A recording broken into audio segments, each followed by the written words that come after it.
special show today. Gale Banks of Gale Banks Engineering, Banks Power, been, let's say, I want to say the grandfather of turbocharging. As far as I know, when I was a kid, I was looking at the boats going, man, I would love to have some of that stuff.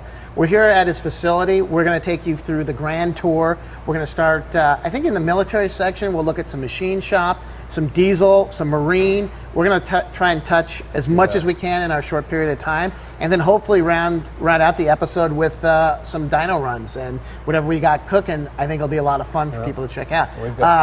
Moderator Matt here also again, and Adam on the road. So we're going to take this one and show you as much stuff as we can in a short period of time, and I will turn it over to Gale Banks and let him talk about some of the military projects that are going on. Okay.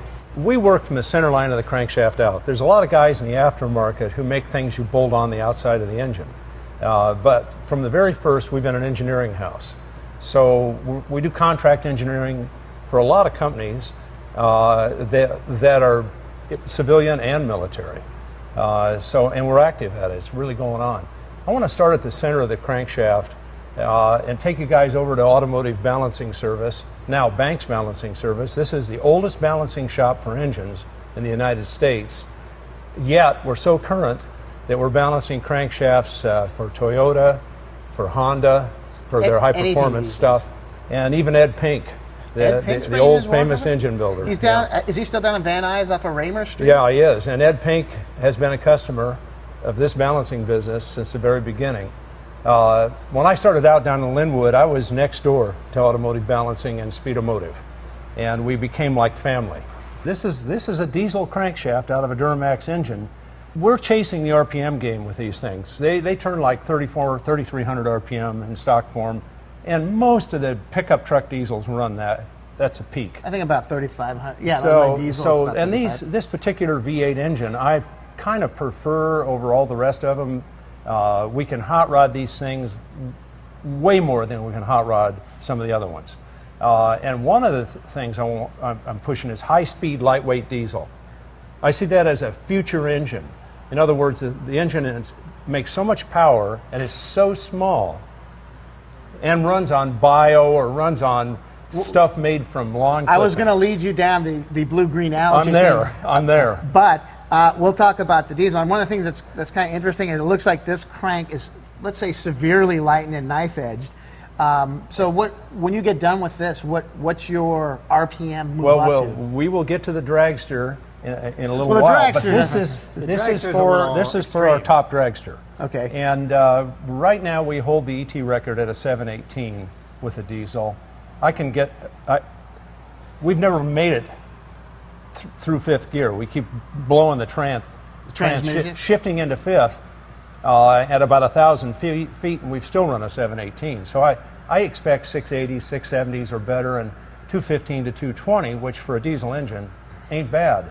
The thing I've run into is in stock form, these have counterweights on the outside, on the damper and on the flywheel, and as you get the RPM up, we're getting a deal where we're flexing wobbling the nose of the the whole crankshaft. end of the crank. Yeah, so it's to such a degree that we kill the front two main bearings. Also, at about 6,300 RPM, we're losing crank triggers, so the engine's shutting off anyway. Well, I want to go to 7,000. We've developed our own engine management for these things. It's at its limit, so we're revising it to 8,000. It was a 6,000 limit. So we've doubled the speed of the engine. This is what we call a drive hub. It drives the belt drive. Then our damper bolts to it and looks like that. So, and it's viscous. There's no rubber. So fluid on the inside? Yeah, it's a fluid damper. We make two different versions of it, and it bolts onto the nose of this. So what we've got is a damper where we can run the engine at wide open throttle like in a boat. And bolt stuff to it? Yeah, and bolt stuff to it. Here's the stock damper. And as you can see, ugly iron. Right, and a rubber at about 400 horsepower for 20 minutes, 30 minutes, this rubber's gone. So it'd never make it in a high-output boat. Vibrates itself. Great in a pickup truck. We have a variety of customers. Some of them are the services themselves, and some of them are people who are building vehicles that will be used in combat. So we're doing both. The Hummer is like the B-52 of the land-based vehicles. It's like these things never go away. They never go away. There's a million of them, and there's a lot of new vehicles. And if you come to California, it's probably a big market for upgrades because there's a lot of nut jobs. Street? Yeah, you see these things all the time. Yeah. There isn't not many H1s anymore, but certainly. Well, you see it on the street out here, but it's a different vehicle. Those are what they call Hummers. This is a Humvee. These things make about 110 horsepower at the road surface. Okay, now that sounds bad, and it is bad at sea level, especially when you almost double the weight of the vehicle. But then you turn around and you take them to Afghanistan where it's like 8,000 feet, and that's the low. And it goes up to like the highest peaks, I think, are 14,000. The bottom line is they're underpowered. Yeah. And you take them to altitude, and it's embarrassing. There's no altitude correction in this turbo system. So it just gets lazy and fat. What we're doing is an altitude-corrected turbo system that will become available for all the armed services. They're rebuilding these. They're recapping them, where they take them and they change the suspension. I'll have a package here for the to upfit the engine, and we're working on a Duramax upgrade with an Allison transmission. What's the big bang horsepower now? Well, the big bang is we bring it up about 80 horsepower at the road surface, which is a huge increase. Yeah. Well, it's almost you're and we improve the fuel economy. And our government isn't concerned about that stuff. We're there to get oil, I think. My son Andrew, a medic in Iraq, he saw action in Iraq as a medic, and he told me, he's a gearhead, getting fuel to the action is about $400 a gallon. Double the horsepower, better fuel economy for saving money on the logistics of delivering the fuel. Better range. Better range. Huge. Yeah. I'm better sprint time. Faster on the grade. We do a 5% grade test, and we're like 20-some miles an hour faster. With the Duramax engine, we're building various forms of the Duramax for various power levels and various roles in new military vehicles. I was real proud. One of our customers, Oshkosh, ran the Baja 1000 here a few months ago. With a Duramax? With one of our engines in their vehicle. They have an incredible hybrid drive system and an incredible suspension system. They're the first hybrid that I know of that's ever finished the Baja. Finishing, I think, is an accomplishment. And that's the cool thing. I mean, especially in a military vehicle, being reliable is huge. But these guys at Oshkosh, they're special people. This is the base engine. This will go back to the Duramax engine plant in Ohio. And we went back and hand-built it back there with the guys, brought it back out here. We're finishing the dressing of the engine. It'll go back, and we're going to run a 400-hour test on jet fuel, because all the military wants to run on JP8, which is high-performance jet fuel. Kerosene, essentially. Well, it's kerosene, but it's pretty fancy kerosene. To qualify for military use, you have to make it work. So the guys at Bosch are in league with us and testing all the fuel system, make it work and durable. These things will run on anything. You put juice in it, it's going to go? If it's got some form of energy, if it'll burn. But the prime thing for military is JP8. I want to find the magic fuel for my dragster so I can turn it 7,000 RPM with a diesel engine. And it costs $1 a gallon. But the other side of it is, if we've got some fuel you can make out of waste products, what the hell? But basically our thing has been to take the Duramax all over the world in every form, even stationary engines pumping water, whatever it could be used as.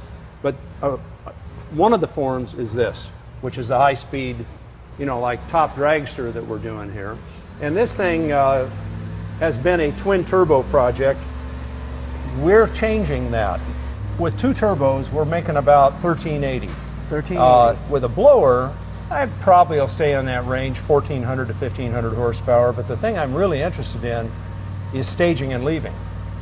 And the blower gives me a lot better throttle sensitivity, allows me to do things with the air that you can't do with the turbos. So, and then we've even got a marine engine we'll be testing with the government, with the Navy, that has a blower and two turbos. So it gives you the best of both worlds. A blower is real good if you're trying to match speed with another boat and board them. Yeah. Turbos would be a little soft on the throttle there. But also, we use a blower to come out of the hole, and then we can put bigger turbos, which are really sweet at the top end, way better than a blower. The efficiency of the So blower we call dies with a turbo. We shut off the blower. We servo out the air that's going through the blower and take it to the turbos. So very high-tech stuff out of it. it is. It is, and we've got 2 of those engines in New Orleans going into a test boat right now. Wow. Now we're edging into the marine section, and tell us about this. This is another Duramax platform. It is. Our intake manifold casting has an intercooler inside of it that's cooled by the water you're running in. And there's some rails on the top of the casting here where I can mount the blower if I'm running a blower. This is a single turbo, and these engines, the ratings run from 350 to 575. And hammered all day long till you run out your tank dry. Yeah, in fact, to give you an idea, talking to a friend of mine who's running 2 of them in his boat in Florida right now, took out 2 big block Chevy gas engines, put in 2 of these diesels. He used to get a half a mile a gallon. And that'd be generous, probably. And now he's getting 2 miles to the gallon with his twin engine. It's a big boat, a lot of boat, but it's like 4 times the fuel efficiency. I've been screwing with diesel since probably 1980, when I was teaching at General Motors Institute. There was a huge interest in diesel that year, so I started. I had been working on the parent engine, the 6.2 liter diesel. That's the father of the engine in the Hummer, in the Hummers or Humvees.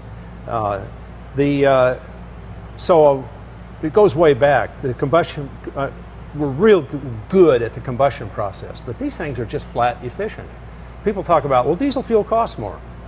Well, wait a minute. Let's talk about how far you go for the money. Right, it costs. The mileage is way better by the way, a little bit more. Here's my theory on the diesel costing more than premium.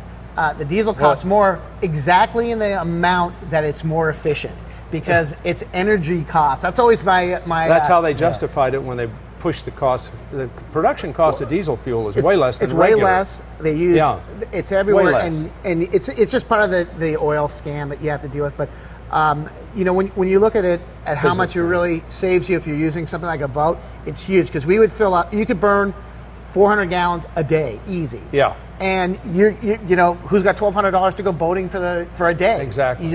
It's even worse nowadays. And a lot of the highly turbocharged engines require either aviation gas or racing gas, which they're not pumping at the marine. Not anymore. And so you want 110? Right now, your barrels. Right now, if you're in Europe or you're on the Mediterranean, this is the engine you want. Everybody in Europe wants diesel. Well, they got it everywhere too. It's friendly. And it's way safer. If you spill gasoline in a boat, the vapors lay in the bilge. All they need is a spark, and the whole top of the boat is gone. With diesel, that's who hasn't seen problem. that happen, Matt? Yeah, kaboom! All the time. I was at Duramax. They tore down one that had 980-some thousand miles on it. A hot shot, a 1-ton dually with a trailer with 3 vehicles on the trailer. You've seen those guys. Yeah. Vehicle transportation. Right. Guys. They're the guys that are breaking this guy down. Damn near 1 million miles. Things running good. He comes in to show them, hey, and they go, we want your engine. So they put a new engine in his truck, took the engine out, put it on the dyno, pulled out the records from when they built the engine. It made exactly the same peak torque when they dynoed it, and it was 8 horsepower less. The valve job was probably getting a little worn out. Yeah, after a But million it's miles. so it's like 1 million miles. Change the oil, change the fuel filters. Bottom line is going with a diesel costs you a little bit more, but in the long term, it's going to save you a lot more on maintenance, fuel. Exactly. And not having your boat explode from that kid that left the fuel line on all Everything's better about it. All right, Gale, we've seen some interesting things in here so far. What in the hell is your this latest mess? and greatest, newest project? Is that Air-cooled diesel? Actually, there's an air-cooled diesel version of this engine. This is a Continental engine used for aircraft, experimental aircraft at the end of World War II, but mainly used in the M47 tank. And gasoline, about 1,800 cubic inches. In stock form, it turns 3,000 RPM, makes about 820 horsepower. Jay Leno is a buddy of mine, has a car with one of these. Actually, this is the original engine out of the tank car. I sent him a letter and it said, I got to get caught up with you. Whatever it is, tell me what it is, and I'm doing it for you. And and a semi truck and a crane shows up Well, with the tank engine. I'm sitting holding my 6-hour-old grandson in Methodist Hospital over in Pasadena, and my phone rings in my pocket. I pull it out. Hey, it's Jay. Hey, Jay, I got something for you. Yeah. And I says, hey, how you doing? He says, what are you up to? I says, I'm holding my grandson. Oh, what's his name? I says, Bronson Banks. Cool name. I want to turbo the tank car. It was in the same sentence. And I kind of went, there it is. But what I did was I got rid of the carburetors. I twin turboed it with a pair of Indy turbos off the old Offies. Big ass wastegates. I made it all look kind of deco. Built these manifolds. Jay gave me another one of these engines. Well, I'm sure he has a couple of these just as spare pickups. In case I'm going to make a big margarita blender and power it with the other engine. But we fuel injected it. We used a Bosch 12-cylinder Formula One engine management system. So it's twin turboed, fuel injected, fully electronic on that, but it's got 4 magnetos on it for ignition and 2 spark plugs per cylinder, single overhead cam, Hemi head. So this is a cool engine. Took it to 1,500 horsepower. So you got this on a dyno. You said, about 800? Yeah, to 1,500 horsepower. The torque went up appreciably as well. Yeah, that's a good question. How the hell do you get it on a dyno? Yeah, we put the car on the chassis dyno. Oh, okay. And still couldn't nail it down. Took it out on the freeway as we were tuning it. You go to about half throttle. It's got those super single truck tires. and it's just Shaved down, and they're cool because when they get hot, they get sticky. That was just fortuitous. You hit the about half throttle, 80 miles an hour, and it black tracks. that's hot. It's just black track. The thing weighs like 10,000 pounds. Yeah. And there's a picture of it down there. It's just a cool monster of a car. We're in one of the dual dyno rooms, back-to-back dynos here. Yeah, one of the nicest dyno rooms I've ever been in, by the way. Oh, this thank is you. Really, I think the only thing, nice. the only thing that I would say that's probably missing here is a refrigerator full of sodas and potentially beer for after. It's around the corner. So you're gonna what I'm saying is you're gonna make your guys walk to get that. So we need to put it in here. Yeah, that's about it. Maybe a candy machine that's free or something to keep them working all night on the long-term runs. But tell us what we have here. We have a small block Chevy Roots type blower. A friend of mine, Bruce Geisler, and I have run a Studebaker together for close to 50 years at Bonneville, and it's the Hanky Panky Special. It was the world's fastest door slammer. I put one of my road race engines in it, 930 horse, 300-inch small block Chevy twin turbo, just to see if we could run sustained long straights, Bonneville being 5 miles. Anyhow, we're here with Bob Robe and Matt Trainum and Expert operators of the dyno cell. exactly, and expert designers and fabricators and builders of this type of trick stuff. The engine to go in the Studebaker and run again this year at the 2011 Speed Week at Bonneville is a 258 cubic inch small block. The RPM limit is 10,400 RPM. Now you chose the cubic inch limit based on class that you're trying to attack? Yeah, that's the top of the class. So it's a real small block. And we're doing it with RPM. We're moving a lot of air through the engine so we can put a lot of fuel with it and make a lot of power. It's all about air-fuel ratio. If you don't have the air, you can't put the fuel. We had an 871 blower on this engine last time we ran it. We made 772 horsepower. I think the horsepower peak was around 8,800 RPM, somewhere in there. And we took that 871 GMC blower off, which was a prepped Teflon, As best as you could do with... Yeah, and we put the rotor set out of a new Corvette ZR1. The Eaton motors, the TVS 2300s. This has got that rotor set, but we've made our own billet case. Everything else is Banks. It's got bug catcher injector setup on it. Which just looks awesome. It's an unusual one because we're driving the front and inducting in the front of the blower. Normally these things induct in the back. Yeah. So this is a very unique setup. The bug catcher feeds down into a housing that we built for the front, and then into the blower rotors, out of a triangular shaped output into that 4-inch thick liquid cooled intercooler, and then down into the blower manifold. We expect 102 more horsepower with the same boost in that, or more properly stated, the same intake manifold density, pounds per. Now, why is that? Just the efficiency of the blower? The blower is that much more efficient.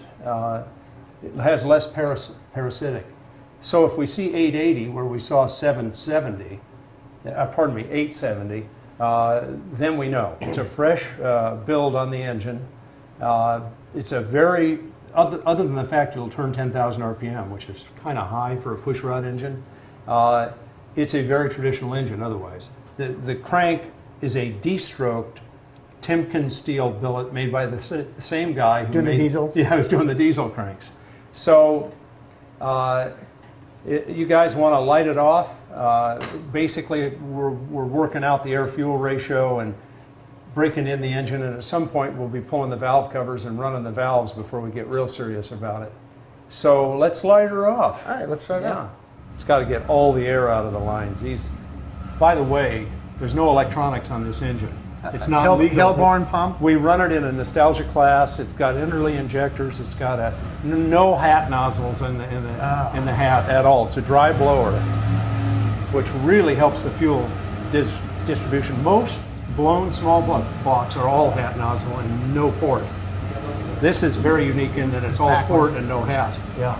You can see the exhaust gas temperature for each cylinder, so we know all the plugs are firing, everything's happy, it's pretty well balanced out on before you burn it down. And then we're looking at the air-fuel ratio in both exhaust headers. The whole idea here is that you spend a lot of time rigging an engine to test, way more than you actually test. You get a nice, precise break-in and heat cycle and all that jive.